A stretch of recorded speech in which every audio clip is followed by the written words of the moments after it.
O Dedinho de Prosa está de volta e nós estamos entrevistando Gutenberg Cardoso.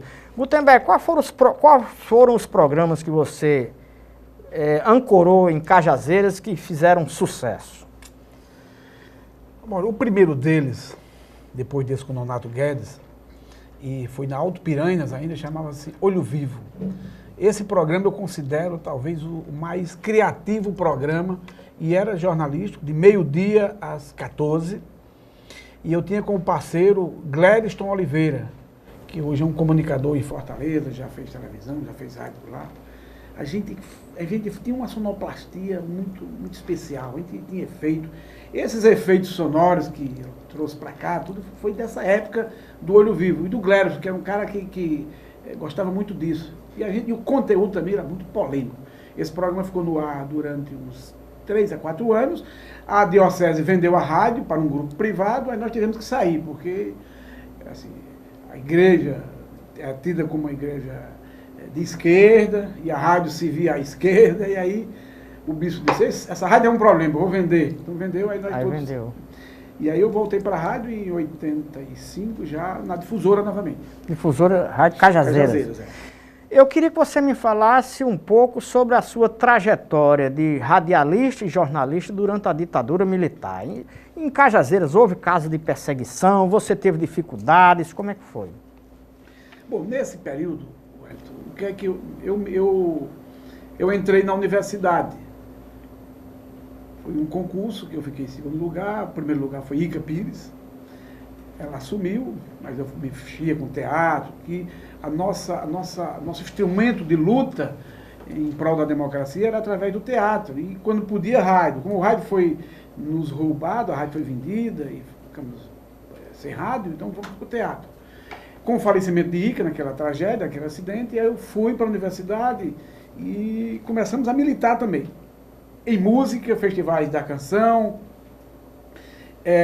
acompanhando alguns políticos de esquerda. Enfim, a gente teve uma atividade. Tinha Josival, tinha um grupo numeroso. E essa nossa atuação, a gente começou a ser ameaçado pela repressão. Eu me lembro que eu teve que, alguns períodos, sair de Cajazeiras, ia para Vaz Alegre, ia para Palmirim, ficar lá um tempo, os parentes, depois a coisa esfriava, voltava. Josival depois seguiu para a Nordeste 2, em Recife. Enfim, a gente era um momento muito tenso. Eu me lembro das censuras. A gente montava espetáculo de ser censurado e depois ser ameaçado. Vocês estão... De quem é o censor? O Pedro chegava ali, assistiu o espetáculo e dizia, cortei isso aqui não pode.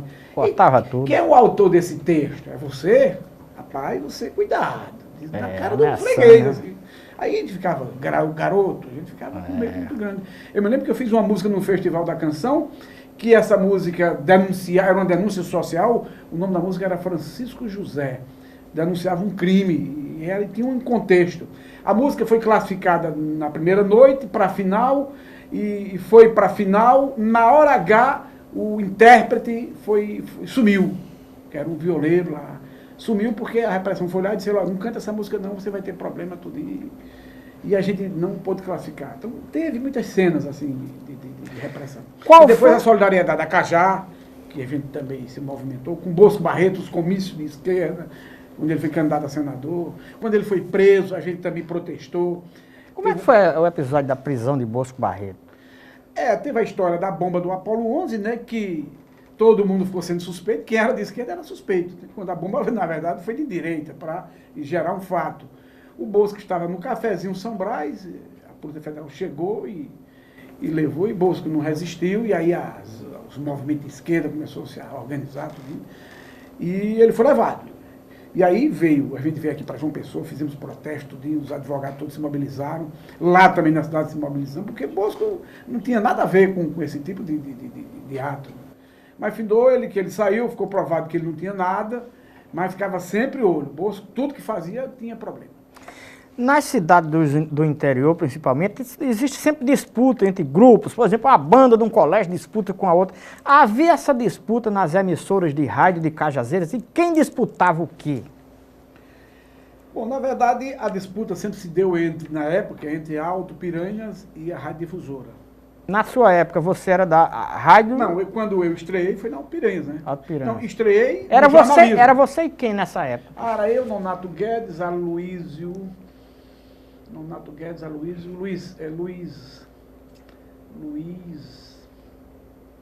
Luiz Alves, depois Zé Alves. Era um time de... E do outro lado? Do outro lado eram os bambambam, né? Os bambambam. Mas é um bambambam que não... Era aqueles vozeirões, Ferreira Lima. Teve outro. Deixa eu ver, Zé Nildo Alcântara. Grandes narradores, grandes comunicadores. Barbosa Silva, grandes vozeirões.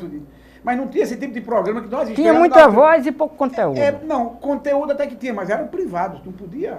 Noticiário de hora em hora, aquele rádio padrão Globo da época. E a gente começou a fazer outro tipo de jornalismo, mais solto, mais aberto, que era o programa de meio-dia. Isaíl Trajano, com Júlio Bandeira, começou a estrear um programa 8 da noite, até 10 da noite. Concorria com a televisão. A televisão era precária, era o grande programa chamado Discoteca Dinamite, que era também nesse estilo. Por isso que eu digo que a Alto Piranhas foi muito marcante nesse jornalismo improvisado, nesse jornalismo combativo, sem muita organização, do improviso. Cajazeiras tem uma tradição muito grande em rádio. Tudo em Cajazeiras é transmitido, de almoço a jantar. Por que o rádio tem essa história tão intensa em Cajazeiras? Tem alguma explicação, não? Eu já procurei estudar isso, e eu encontrei duas coisas. Primeiro, o viés de educação. A cidade vem de um colégio, que nasceu à beira de um riacho, a exemplo de São Paulo. E a igreja, o seminário, a igreja é muito forte, sede de diocese, a educação era coisa valorizada. O viés da educação descambou para a cultura. Muitos padres fizeram teatro lá em 1920, 1930. Então tem essa história de teatro, tem essa história de cultura e comunicação. Sempre tinha um jornal na cidade, sempre tinha alguma coisa que fazia comunicação. Eu falei da Rádio Difusora, enquanto serviço de alto-falante, que tinha 2 estúdios, um auditório, era uma rádio. Tinha uma programação que começava 14 horas, terminava 22 horas, com os programas, os comunicadores. O Maílson da Nobre fez programa também na Difusora, enquanto serviço de alto-falante, que era importante. Então, esse histórico todo, esse viés de religioso com educação, foi dando esse tom de cultura do teatro e da comunicação, do rádio. Eu acho que é aí que está a fonte. E entre as cidades, quem é que disputavam no rádio? Cajazeiras, com Souza, com Patos, com quem era? Não tinha disputa não, né? Os rádios de Souza, naquela época, era o rádio de Cajazeiras. Souza veio ter rádio muitos anos depois. Eu me lembro de um fato que eu era o copy desk. Diariamente a prefeitura de Souza, no governo Mariz, dizia quantos cheques emitiu, a quem pagou e o que era o serviço. Isso diário. E o saldo na conta da prefeitura. Isso era um boletim que era lido. E eu ficava, isso aqui é muita transparência. Antônio Mariz fazia isso. Já naquela época. E às vezes eu ia para Souza fazer transmissões com serviço de equipamento lá. Eu ia ser o operador dos programas, dos pronunciamentos de Mariz, dentro dessa linha de transparência, de austeridade. Ele que era promotor antes de ser político. E teve uma história de uma romaria, de Bosco Barreto. Você participou daquela? Participei. Como é que foi aquela? Eu acho que foi interessante. Ele disse, se eu for eleito, eu vou até Juazeiro. Eleito senador? Prefeito. Eu vou até... Ele chegou a ser senador, né? Foi suplente. Aí ele disse, se eu ganhar a eleição, eu vou a pé para Juazeiro do Norte pagar a promessa. E vou levar meus irmãos e minhas irmãzinhas. A eleição, segundo ele, foi fraudada. E a gente foi discutir depois, já quem disse que houve fraude. Ele perdeu a eleição. Mas como ele achava que tinha ganho a eleição, ele disse, eu vou pagar a promessa.